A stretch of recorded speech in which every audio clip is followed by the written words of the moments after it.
obrigada pelos louvores, Pai. Obrigada, Senhor, por cada oração feita aqui na casa do Senhor, desde que os teus filhos aqui chegaram, Pai, desde a preparação ali na oração da equipe de louvor, de todos aqueles que já entraram, que já oraram em suas casas, ó Deus, para que nós fizéssemos para Ti, ó Deus, um culto agradável ao Teu coração, Pai, e não ao nosso coração. Muito obrigada, Senhor. Em nome de Jesus, amém. Amém, igreja? Amém. Então, o tema hoje da nossa reflexão, do nosso tema, pequeno tema, nossas mentes são as fornalhas ardentes do tempo presente. Olha que título grande, né? Querendo também lembrar vocês, irmãos, antes que nós comecemos aqui, que as nossas crianças estão lá em cima, sendo homenageadas, sendo trabalhadas pela palavra de Deus, ali através das nossas queridas professoras, levando ali a palavra do Senhor e trazendo para elas o entendimento de que elas são preciosas para a família e para Deus. Amém? Então vamos lá, vamos começar aquecendo o nosso coração, já que nós vamos falar de mentes, de fornalhas ardentes. Vamos falar de Provérbios 4, 23. Essa palavra do Senhor diz, Provérbios 4, 23, sobre tudo que se deve guardar, guarda o teu coração, porque dele procedem as fontes de vida.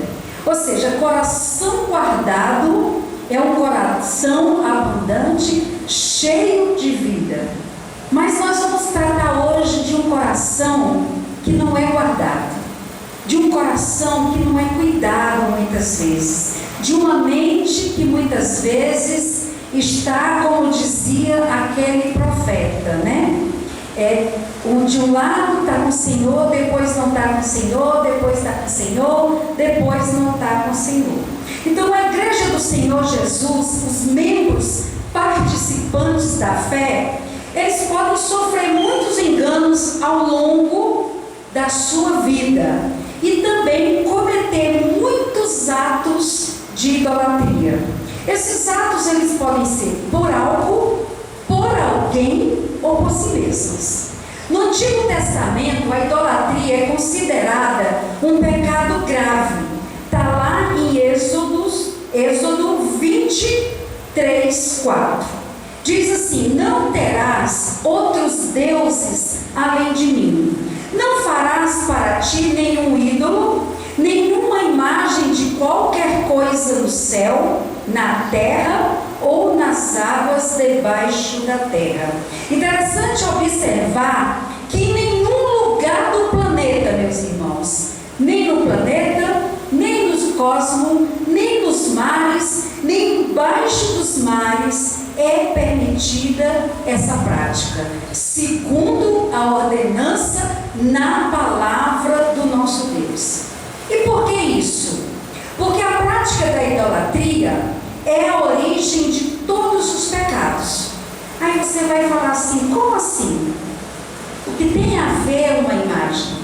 Amados, idolatria não significa simplesmente uma imagem. Idolatria é cultuar falsos deuses, falsas ideias e até também imagens. O homem, quando ele cultua algo que não é a Deus, ele perde suas referências morais, éticas e espirituais estabelecidas por Deus, não as estabelecidas pelos homens, porque muitas coisas o homem irá criar e já criou, né, ao longo das gerações, ao longo da vida da humanidade, que foram e que são muito boas.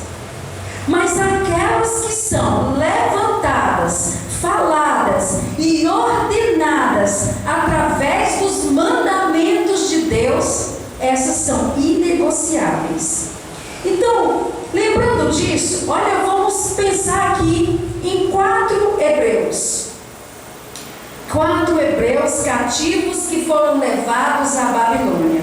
Esses homens jovens jovens, muito jovens, a gente poderia dizer que eles eram adolescentes naquela época: Daniel, Ananias, Misael e Azarias. Eles logo, quando eles foram aprisionados aí, levados para o cativeiro da Babilônia, a primeira coisa que fizeram com eles foi o seguinte: foi mudar o nome deles. E por que mudar esse nome? Porque eles queriam gerar naqueles jovens uma nova identidade. Uma identidade que fosse longe de Deus e da própria cultura deles. Lembram que os judeus, eles eram monoteístas. Era o único povo que adorava a um só Deus, que estava nos céus, nas alturas, em qualquer lugar. Porque naquela época as tribos, os povos adoravam vários deuses. E no caso de Daniel, Ananias, Misael e Azarias, vamos ver lá em Daniel 1, Daniel 1, 6 e 7. A palavra de Deus deixou isso escrito.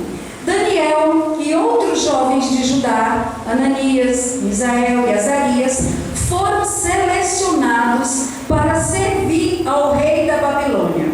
O chefe dos eunucos lhes deu novos nomes. Daniel se transformou em Beltesazar. Ananias se transformou em Sadraque. Misael se tornou Mesaque. E Azarias se tornou Abednego. Olha só, mudança de pensamento. A pior coisa que você pode fazer a uma pessoa, dizem por aí, né, que o ditado é: troque o homem, mas não troque o nome. Isso é lógico, está errado, é um ditado do mundo. Mas quando esses garotos aqui, eles são levados para comer uma comida diferente, para viver uma vida diferente no palácio, e os nomes deles são mudados, eles não mais serão chamados daqueles nomes que os seus pais lhe deram. A principal causa era mudar a mentalidade monoteísta desses jovens.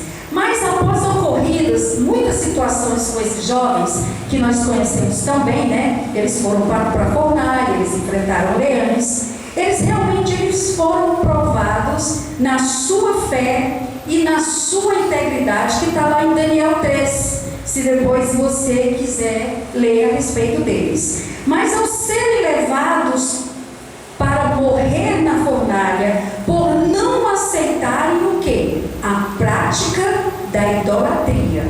Não só a imagem que foi feita para Nabucodonosor, não era só isso. Era adorar, era reverenciar, era dobrar os joelhos na frente daquele rei. Era viver uma vida dizendo: Nabucodonosor, tu és rei. Mas, o que acontece? Eles não aceitaram isso.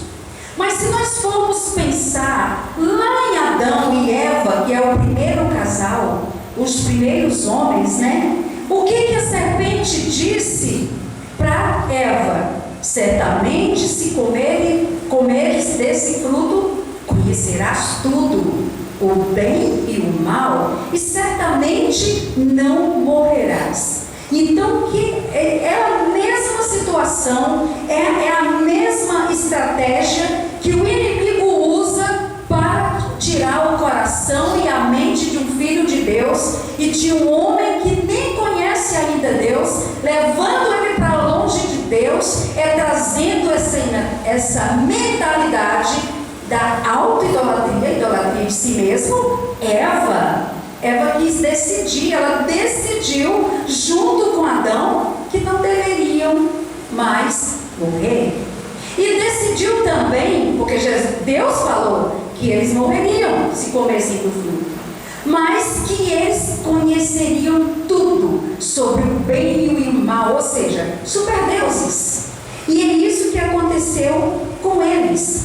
Agora, se nós voltarmos para esses rapazes, se eles se prostrassem ao próprio Nabucodonosor e à imagem de Nabucodonosor, eles teriam tudo, amados, naquele reino. Eles já tinham sido selecionados para viver no palácio. Olha só,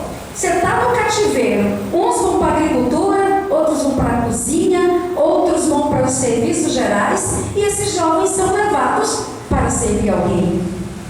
Foi bastante tentador.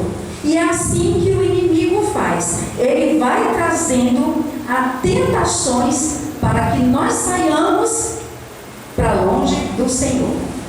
Agora, vamos pensar em nós. Quanto a nós cristãos de várias nações, nós sofremos pressão também para o engano e para a idolatria. E aí você vai pensar, mas eu sou livre, como assim? Então vamos pensar nisso. Quais seriam essas idolatrias que são colocadas estrategicamente aí no mundo para que nós realmente pratiquemos isso e entristeçamos o coração de Deus?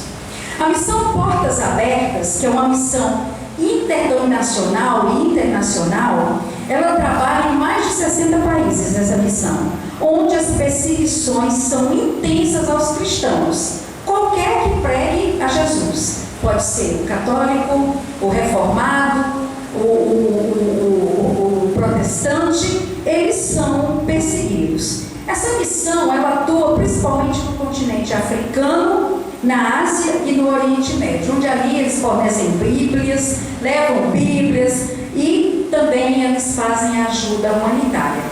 De acordo com essa missão, com o estudo e a experiência indo em vários países, em tantos países, a perseguição aos cristãos, aos seguidores de Jesus, é consequência de um poder social e um poder espiritual das trevas, que traz para nós uma visão de mundo de superioridade. Então, quando você vai hoje à Europa ou à Inglaterra, abertamente falando de Jesus, você é considerado um alienado, um ignorante, entendeu? Pelos nativos, por aqueles conservadores ali que não aceitam religiões. Se você for para a Inglaterra, é a mesma coisa. Então, essa missão Portas Abertas, ela foi ver quais as dificuldades e o que fazia essa perseguição se tornar muitas vezes tão feroz, principalmente lá na África, no Oriente Médio e na Ásia. Então, dentre as principais formas de perseguição estão nacionalismo religioso, vide aí o islamismo, né? A hostilidade étnico-religiosa, quando eles dizem não queremos nada diferente aqui, é igual você ir para o Nepal, opa, peraí, não queremos isso aqui não. O nosso povo é centenário, milenar, temos a nossa cultura, não queremos isso. O protecionismo religioso, a opressão comunista e pós-comunista, a intolerância secular e a paranoia ditatorial lá da Coreia do Norte e de tantos outros países. Existe ou não existe idolatria nesse mundo? Existe ou não existe formas de nos levar para longe de Deus? Agora, no Ocidente, que é onde nós fazemos parte, a principal forma da perseguição à igreja é diretamente ao corpo de Cristo. Não é fechando as igrejas, não é colocando militantes não, vamos colocar um exército aqui na frente, pelo menos por enquanto, fechando a porta e dizendo está proibido qualquer culto religioso de qualquer denominação. Não, a perseguição é à igreja. Quem é a igreja? É o corpo de Cristo. Somos eu e você. Então, o que eles se incomodam conosco? O corpo de Cristo, ele se separa das coisas mundanas. Isso é o que nós pensamos e devemos fazer. E do pecado. Essa forma de conduta procura transformar a sociedade numa sociedade de amor.